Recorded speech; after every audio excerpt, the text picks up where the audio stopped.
Commander Zixthala stretched his long, pale arms and felt the familiar vibration of his ship's living hull beneath his feet. The biocruiser devouring light pulsed gently through space, its organic engines breathing in cosmic radiation and converting it to movement. Around him, 11 other ships of the hegemony fleet moved in perfect formation, their hulls gleaming with the wet shine of living tissue. Another empty sector, muttered Subcommander Krelax from his position at the nerve cluster that served as their control station. His 6 eyes flickered with boredom as he monitored the biosensors.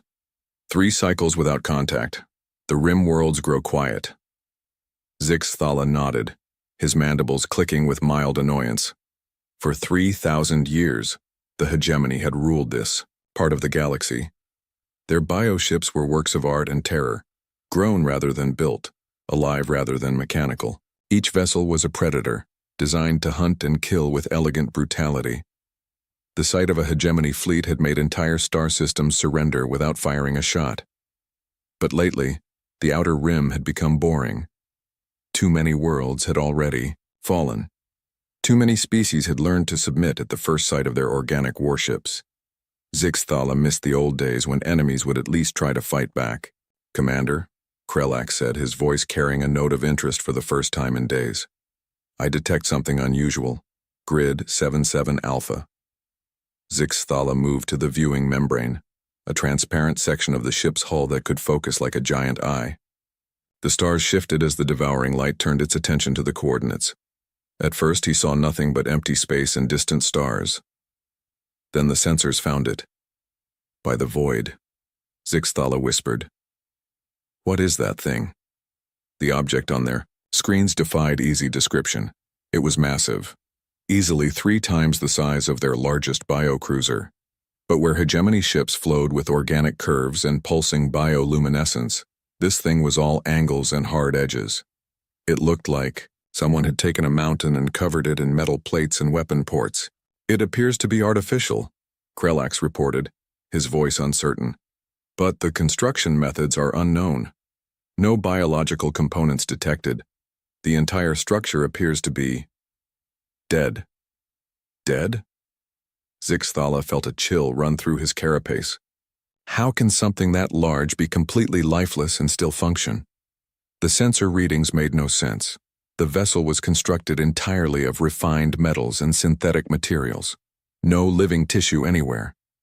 Yet it moved through space with purpose, clearly under intelligent control. It was like discovering a corpse that could walk and think.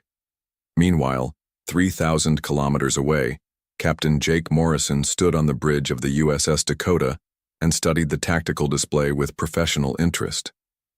The massive human dreadnought hummed with the sound of fusion reactors and electronic systems, a symphony of mechanical precision that had become as familiar to him as his own heartbeat. 12 contacts, Captain," reported Lieutenant Amy Foster from the tactical station. Her fingers danced over holographic controls as she analyzed the incoming ships. "Unknown configuration. They're not in any of our databases." Morrison nodded, his weathered face calm despite the historic nature of the moment. At 52, he had served in the colonial navy for 30 years, fighting pirates and rebels among the outer colonies. But this was different. This was first contact with a genuine alien species. "Distance?" he asked. 4,000 kilometers and closing. Their approach vector suggests they're not trying to avoid us." Morrison studied the alien ships on his screen. They were beautiful in their own way, like living creatures swimming through space. But beauty didn't make them less dangerous. In his experience, the most dangerous enemies were often the most elegant ones. "Sir," called out Communications Officer Lisa Park from her station, "I'm detecting some kind of energy buildup in there. Weapon systems. Not sure what type, but it's definitely weapon grade." "Understood." "Amy, what's our tactical assessment?" Lieutenant Foster's report was crisp and professional. 12 ships, each approximately 400 meters long. Energy. Signatures suggest bioorganic construction. Weapons appear to be energy-based, possibly plasma or particle beams. No kinetic weapons detected. Morrison raised an eyebrow. "No kinetic weapons at all?" "None, sir. It's like they've never heard of railguns or missile systems. That was interesting. In Morrison's experience, any species that reached space would naturally develop kinetic weapons. They were simple, reliable, and effective. Energy weapons were flashier, but they had limitations that kinetic systems didn't. Engineering. Morrison called to Chief Pete Collins. "How are we looking?" "All systems green, Captain," came the reply. From the engine room. "Reactors at full power, armor systems charged, point defense online. The Dakota is ready for whatever they want to throw at us." Morrison allowed himself a small smile. The Dakota was the pride of the colonial fleet, a testament to human engineering and military thinking. Where the alien ships looked like sea creatures, the Dakota looked like exactly what it was. A fortress designed to fight and win battles in the vacuum of space. "Sir," Amy Foster reported, "they're slowing down. It looks like they want to talk. Or, they want to get close enough for their weapons to be effective," Morrison replied. "Either way, we'll be ready. Lisa, prepare to open a channel if they try to communicate. Amy, keep all weapon systems ready, but don't target them yet. Let's see what they want." The two fleets continued to close the distance, each representing a completely different approach to space warfare. The hegemony ships moved with fluid grace, their living hulls rippling with bioluminescent patterns that served both as communication and intimidation. They had conquered hundreds of worlds with their combination of biological weapons and superior technology. The human ship moved with mechanical precision, every system calibrated for maximum efficiency.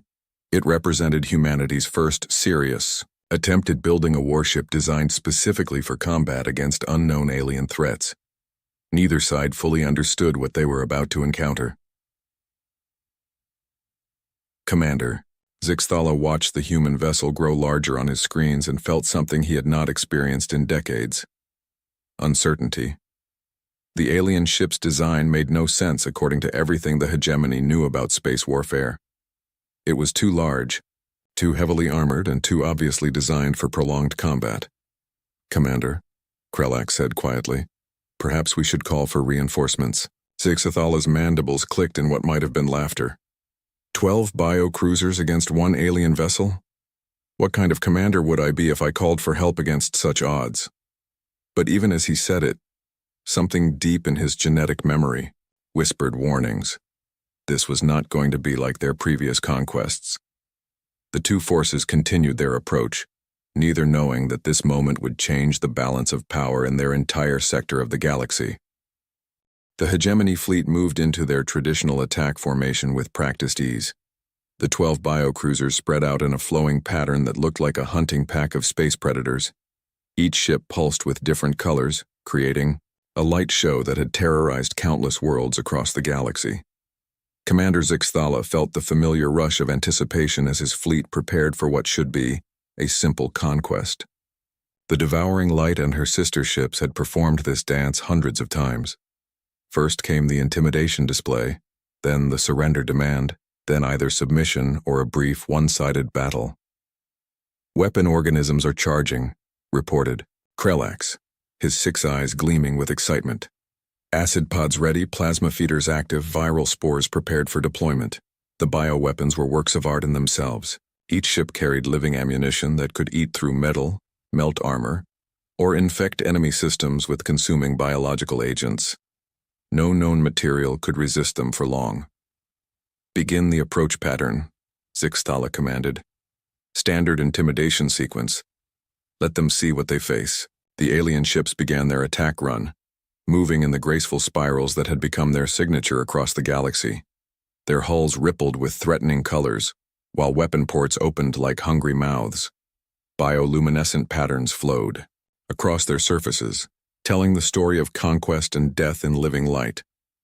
On the bridge of the USS Dakota, Captain Morrison watched the alien formation with professional interest.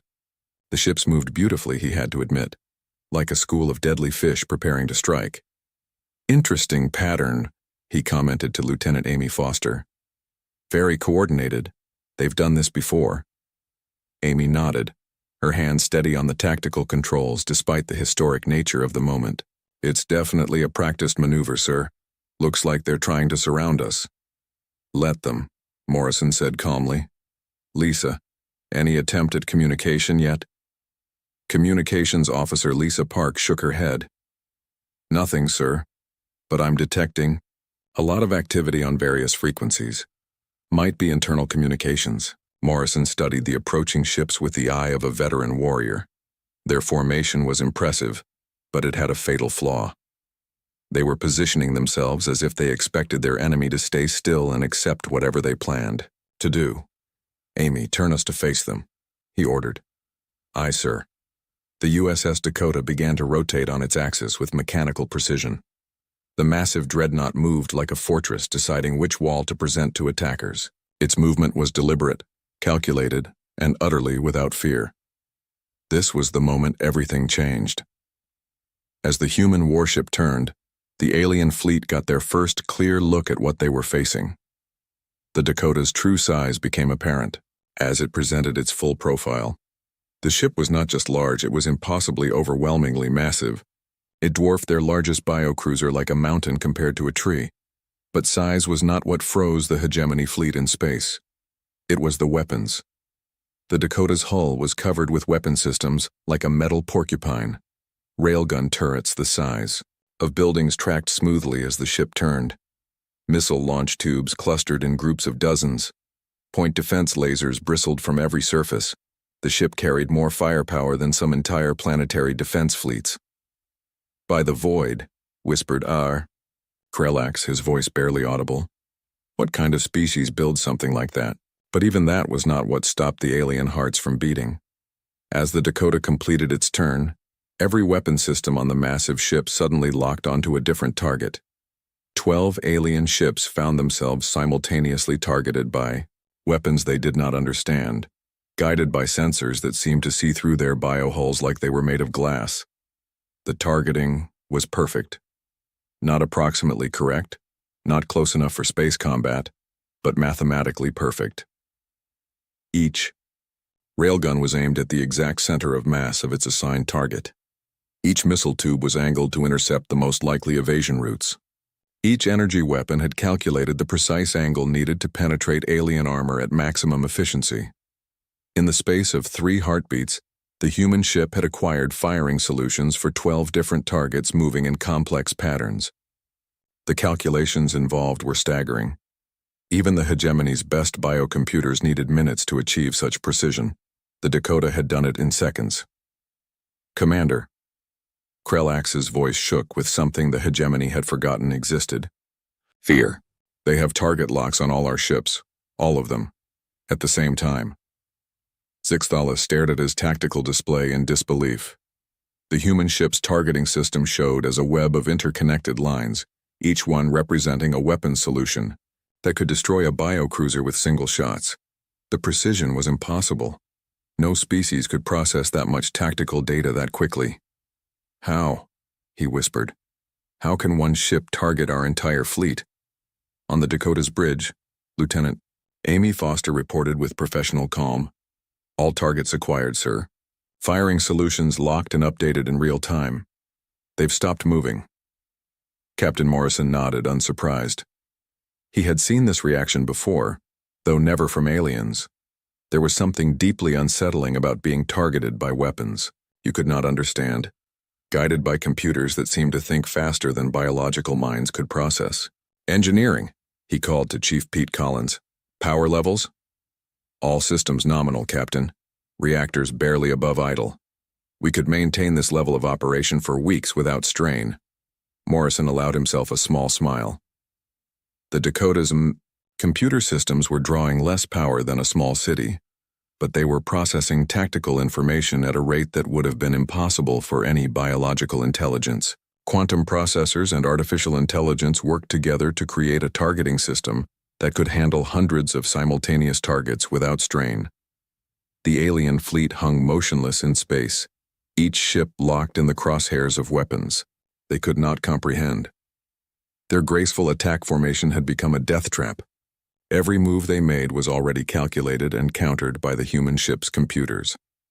For the first time in 3,000 years of conquest, a hegemony fleet had been stopped cold by pure technological superiority. Commander Zixthala tried to process what he was seeing. His bioships were living creatures able to adapt and evolve in combat. But adaptation took time, and evolution took generations. The human ship was simply faster. Its artificial brain could think and react at electronic speeds while his organic ships were still processing what they had encountered. "Commander," one of his sub-commanders called from another ship. "What are your orders?" Zixthala stared at the human vessel and realized he had no orders to give. Every tactical manual, every battle plan, every strategy the hegemony had developed assumed they would be fighting slower, less sophisticated enemies. They had never encountered a species that could outthink them in real time. The human ship waited with mechanical patience, while the alien fleet remained frozen in space, caught between advance and retreat, unable to process the reality of their situation. For 30 years, Captain Morrison had fought human enemies who thought and reacted like humans, but he had always wondered what would happen when humanity encountered an alien intelligence that thought differently. Now he knew. They would freeze, just like humans would, when faced with something their experience could not explain. The Dakota's weapons remained locked on target, waiting for orders that Morrison hoped he would not have to give. The silence in space stretched for long minutes. 12 alien biocruisers hung motionless while one massive human warship waited with mechanical patience. On both sides, minds struggled to understand what they were facing. Captain Morrison finally broke the deadlock. He had spent 30 years in space, and he knew that someone had to make the first move. In his experience, it was better to be the one talking than the one listening. "Lisa, open a channel to all the alien ships," he ordered. Communications Officer Lisa Park's fingers moved across her controls. "Channel open, sir. Broadcasting on all frequencies." Morrison stepped forward, his image now visible on screens throughout the alien fleet. He was not an impressive figure by most standards. A middle-aged human in a simple blue uniform, gray hair cut short, face marked by years of service in space. But there was something in his calm demeanor that spoke of absolute confidence. "This is Captain Jake Morrison of the United Earth Colonial Navy," he said in a clear, steady voice. "You are in human space. State your intentions." The words hit the alien fleet like a physical blow. Not because they were threatening, but because they were so direct.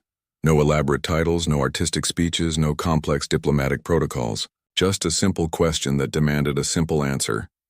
Commander Zixthala stared at the human's image on his viewing screen. In 3,000 years of conquest, no one had ever asked the hegemony to explain their presence anywhere. They were the hegemony. Their presence was explanation enough. "Sub-Commander," he whispered to Krelax. "How do we respond to such a question?" Krelax's 6 eyes blinked in confusion. "I do not know, Commander. The question makes no sense. We are the hegemony. We go where we choose." But even as they spoke, both aliens realized how weak that answer sounded when faced with the human captain's simple directness. The human had not asked who they were or what they wanted to take. He had asked what they intended to do. It was a question that assumed they had a choice in the matter. Zixthala drew himself up to his full height and activated his own communication system. When he spoke, his voice carried the full authority of 3 millennia of unquestioned power. "I am Commander Zixthala of the Hegemony Fleet. We are the masters of this sector. You will surrender your vessel and submit to our authority." The words that had conquered 100 worlds sounded hollow in the vast emptiness of space. On the Dakota's bridge, several human officers exchanged glances. Lieutenant Amy Foster actually suppressed what might have been a smile. Captain Morrison's response was delivered in the same calm tone he had used before. "I see. And if we decline your offer?" The question caught Zixthala off guard again. In hegemony experience, surrender demands were either accepted immediately or answered with desperate attacks. No one had ever asked for clarification. "Then you will be destroyed," Zixthala replied, falling back on the standard hegemony response. "Understood," Morrison said, with the tone of someone acknowledging a weather report. "Lisa, Close the channel. The communication ended, leaving the alien fleet in stunned silence. The human captain had received their ultimate threat with the same casual interest he might show to a minor inconvenience. "Commander," Krelax whispered. He did not seem concerned by our threat. Zixthala was beginning to understand that this encounter was unlike anything in hegemony experience, but he was a veteran commander with a reputation to maintain. Pride and training demanded that he follow through on his threat. "Begin the attack," he ordered. "Deploy spore clouds and prepare acid launchers." The hegemony fleet burst into action. Their bioships pulsed with deadly purpose as weapon organisms prepared to release their loads. Clouds of corrosive spores erupted from launch tubes, creating expanding spheres of death that had melted the hulls of countless enemy vessels. The spores were the hegemony's most feared weapon. Each microscopic organism was designed to eat through any known material, reproducing rapidly as it consumed matter and energy. Entire ships had been reduced to empty shells in minutes when caught in a spore cloud. Millions of the deadly organisms spread through space toward the human warship, glowing with their own internal bioluminescence. It was a beautiful and terrifying sight. Death given form and set loose in the vacuum. On the Dakota's bridge, sensors detected the approaching spore cloud immediately. Chief Pete Collins's voice came over the communication system from engineering. "Captain, I'm reading some kind of biological material approaching our position. Looks like microscopic organisms of some kind." Morrison nodded calmly. "Defensive measures, Chief." "Already on it, sir. Point defense systems are tracking the cloud. What happened next would be talked about in alien military academies for generations, though few would believe the reports." The Dakota's point defense grid activated with mechanical precision. Hundreds of small laser arrays emerged from hidden ports across the ship's hull. Each laser was no bigger than a human finger, designed to intercept incoming missiles and debris.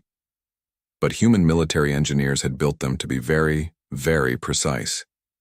The laser grid began firing in rapid pulses, each beam lasting only microseconds. To human eyes, it looked like a light show, tiny flashes of coherent light sparking across the space between the ships. To the alien spores, it was targeted extinction. Each laser pulse struck and destroyed thousands of the microscopic organisms.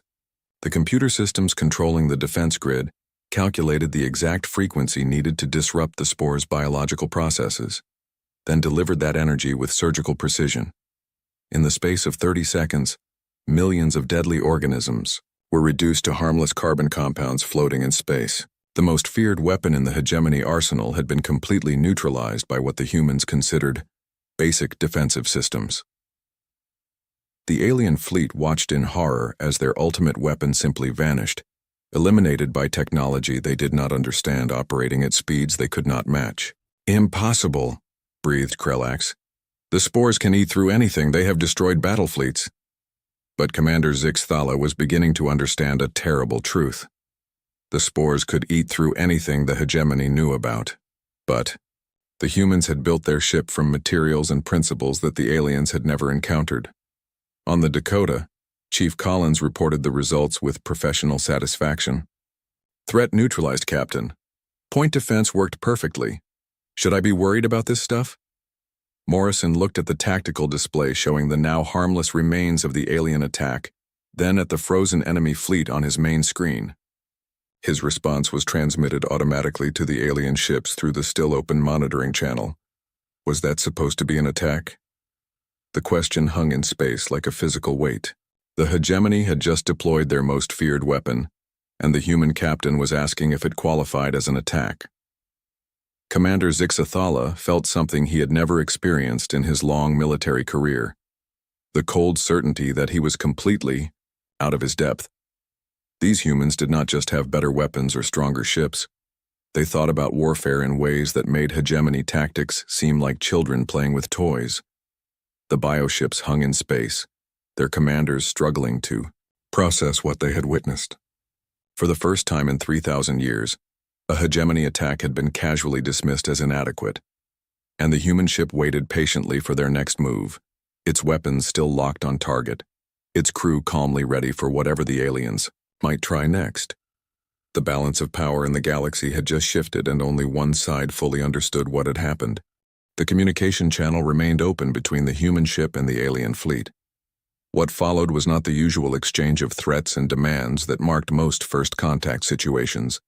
Instead, it became something far more terrifying for the hegemony, a casual conversation that revealed the true scope of what they faced. Commander Zixthala, still reeling from the complete failure of his spore attack, tried to regain control of the situation. His pride and 3,000 years of hegemony dominance demanded that he show strength, even in the face of this impossible enemy. "Human vessel," he transmitted, his voice carrying forced authority. "You have witnessed only a fraction of our power. Surrender now, and your death will be swift." Captain Morrison's response came back with the same calm tone he had maintained throughout the encounter. "Lisa, are you getting good recordings of all this? Command is going to want detailed reports."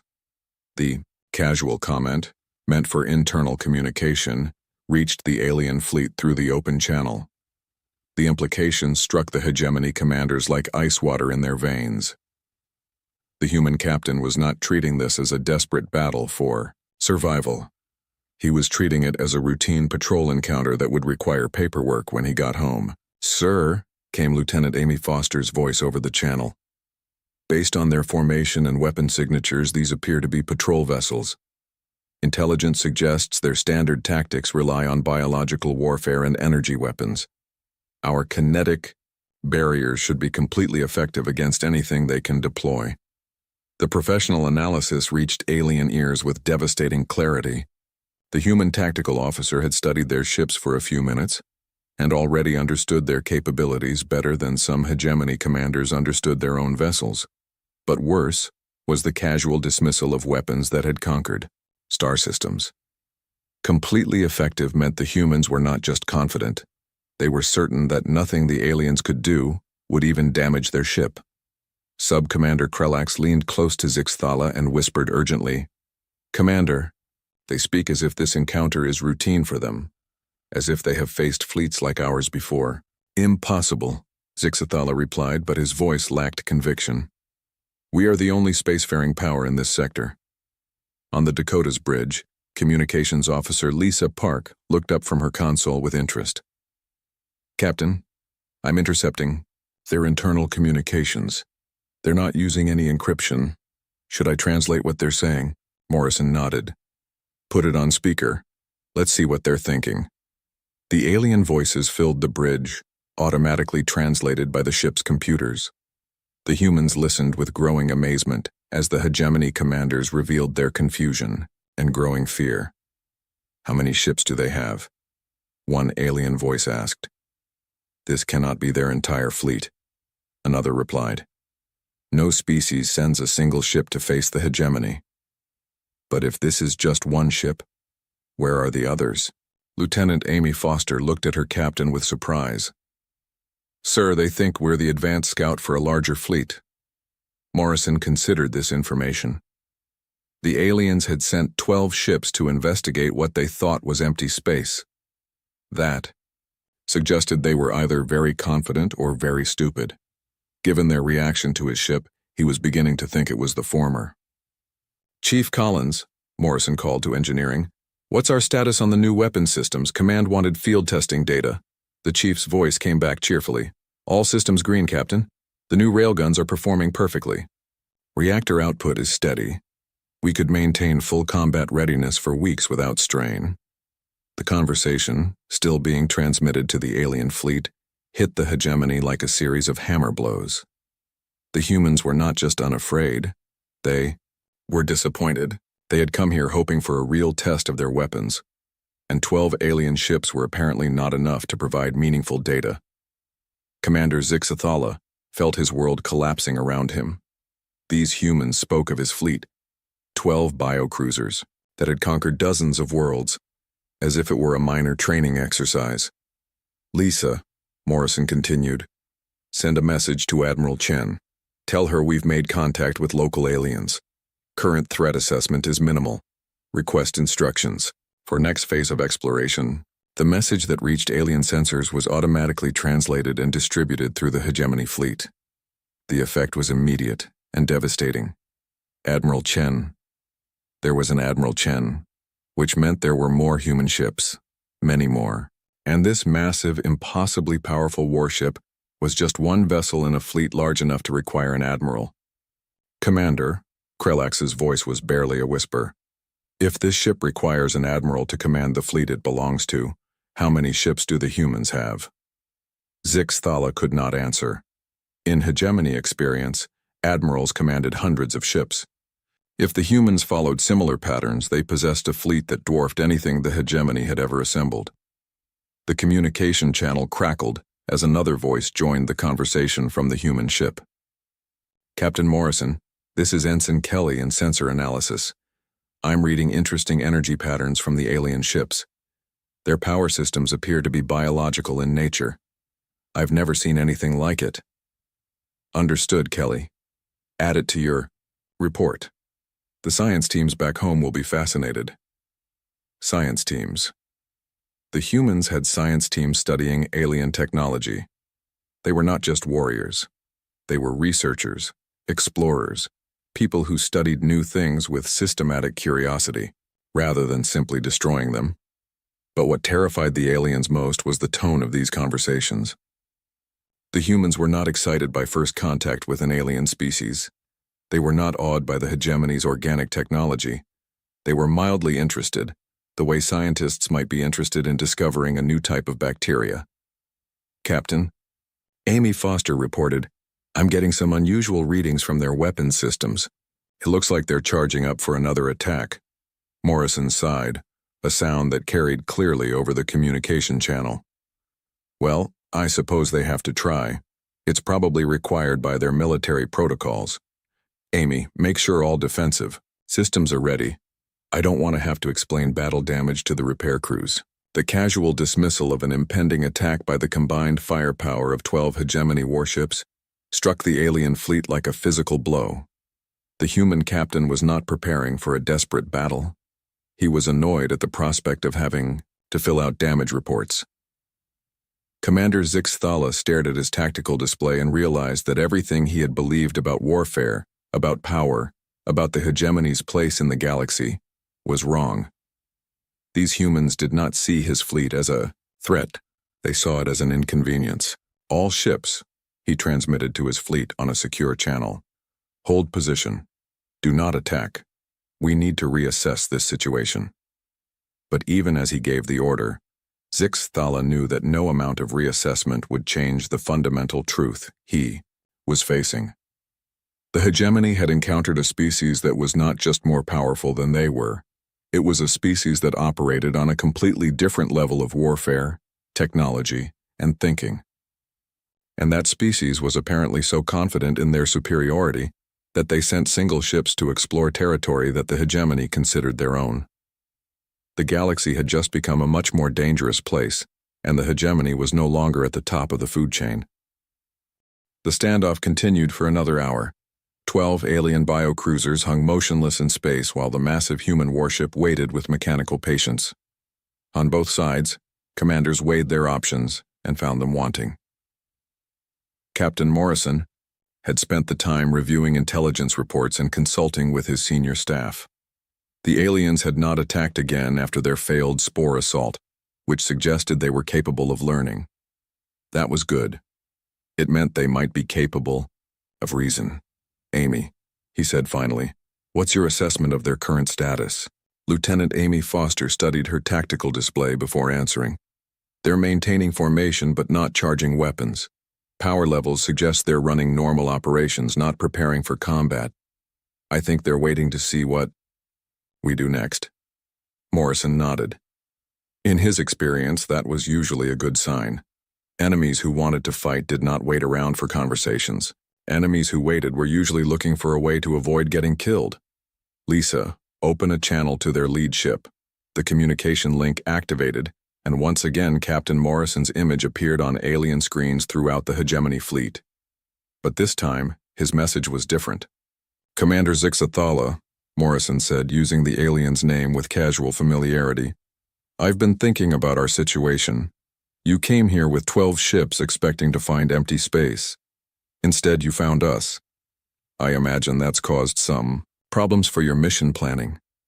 The direct acknowledgement of their tactical situation caught Zixathala off guard. In his experience, enemies either threatened or begged. They did not analyze tactical situations with professional detachment. "What do you propose, human?" Zixathala asked, his voice carefully neutral. Morrison smiled, and something in that expression made every alien watching suddenly nervous. It was not a cruel smile or a threatening one. It was the smile of someone who had thought through all the possibilities and found them satisfactory. "Here's what's going to happen," Morrison said in the same calm tone he had used throughout the encounter. "You're going to return to your superiors with a message. Humanity claims this entire sector. Any hegemony ships found here after 72 hours will be destroyed without warning. This is not a negotiation." The words hit the alien fleet like a physical force. In 3,000 years of conquest, no one had ever given the hegemony an ultimatum. They were the ones who made demands. They were the ones who set deadlines. "You are one ship against the might of the hegemony," Zixathala replied, falling back, on the strength that had served his people for millennia. "We have conquered 1,000 worlds. Our fleets number in the hundreds. You cannot stand against such power."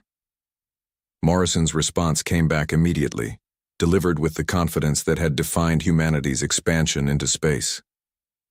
"Then you should know what conquest looks like." The simple statement carried more weight than any threat could have.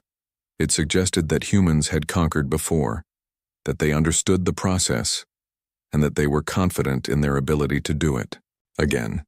"Chief Collins," Morrison continued, speaking to his engineering officer but knowing the aliens were listening, "give them a demonstration of what we're talking about." From deep within the USS Dakota came a sound that had never been heard in this part of the galaxy. It started as a low hum that seemed to come from the ship's very bones, then built into something that resonated through space itself. The alien bioships, with their sensitive organic hulls, felt the vibration like a physical touch. The Dakota's main railgun was charging. The weapon that powered up was not like anything in hegemony experience, where their bioweapons relied on living ammunition and organic chemistry. The human railgun was pure physics made manifest. Magnetic coils the size of buildings generated electromagnetic fields so powerful, they created their own gravitational distortions. The charging process took 30 seconds. 30 seconds during which every alien in the fleet watched their sensors register energy levels that defied belief. The human ship was preparing to fire a weapon that drew more power than entire hegemony battle stations. "Sir," Amy Foster reported calmly, "main gun charged and ready. Target selected." Morrison nodded to his tactical officer. "Fire." The railgun discharged with a flash of light that briefly outshone the local sun. A tungsten rod weighing several tons accelerated to a significant fraction of light speed in the space of a few hundred meters. The projectile streaked through space between the fleets and continued toward its target, a large asteroid floating in the distance. The impact was visible to the naked eye. The asteroid, a chunk of rock and metal several kilometers across, simply ceased to exist. One moment it was there, solid and permanent. The next moment it was an expanding cloud of superheated plasma that glowed like a newborn star. The demonstration was perfect in its simplicity.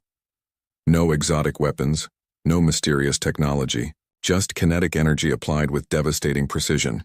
The aliens watched their sensors try to calculate the amount of force required to achieve such destruction, and found the numbers almost meaningless. "Kinetic energy," Morrison explained conversationally to the stunned alien fleet. "We find it very reliable." The understatement broke something in the hegemony commanders. They had just witnessed the casual destruction of an asteroid, larger than some of their space stations, delivered by a weapon that the humans described as reliable. "Commander," Zixathala stared at the expanding plasma cloud that had once been solid matter, and felt the last of his confidence crumble. The humans had not just demonstrated superior firepower, they had demonstrated a level of technological sophistication that made hegemony weapons seem primitive by comparison. "Commander," Krelax whispered, We must withdraw. This is not a battle. We can win. For the first time in his military career, Zixthala agreed with a retreat order, but he was also a professional soldier, and he understood the implications of what he had witnessed.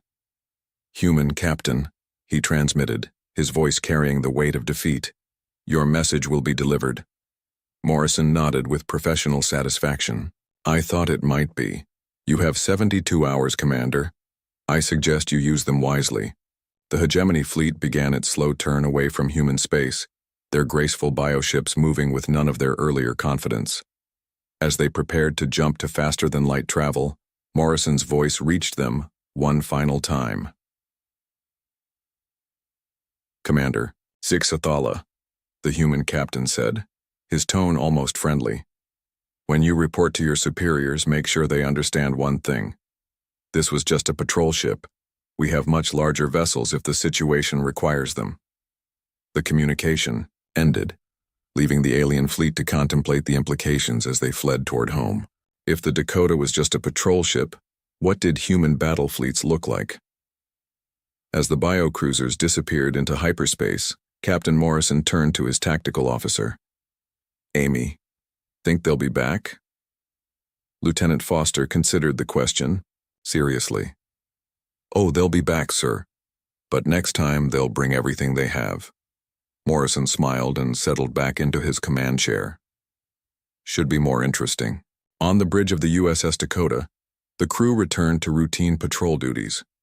They had just changed the balance of power in an entire sector of the galaxy, but for them, it was simply another day of doing their jobs.